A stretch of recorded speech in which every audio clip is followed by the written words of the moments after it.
Ich bin ein bayerischer Landwirt, ich hab einen Haufen Geld. 180 Tagwerk, ja, mir gehört die halbe Welt. Ich hab eine neue Adelgruhe und 100 Stickel Viech. Ein neuer Fendt in der Garage bin ich nicht und wieder stell ich. Ja, Madel, halt dich ein, es wird dir schon nicht sein. Madel, halt dich ein, dann bring ich dich ins Heige weiter. Madel, halt dich ein, in Kich schauen wir noch rein.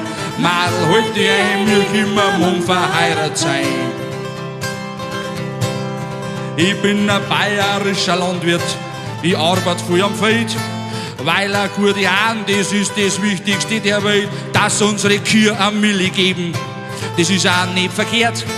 Die Hauptsache ist das Kontingent, das ist an mehr an Wert. Ja, Madel, halt dich ein, es wird dir schon nicht sein. Madel, halt dich ein, eine Stallarbeit macht frei, geh weiter. Madel, halt dich ein, kochen kannst du auch noch gleich. Madel, halt dich ein, dass du gleich kommst, wenn ich dir schrei. Ich bin ein bayerischer Landwirt, ich hab einen Haufen Mist. Ich hab einen Mähdrescher, der wo ganz wichtig ist. Die brauchen grad einmal das ganze Jahr. Aber die Hauptsache, die ist, der Nachbar sagt den Mähdrescher, dass der da ist. Ja, Madel, halt dich ein, es wird dir schon nicht sein.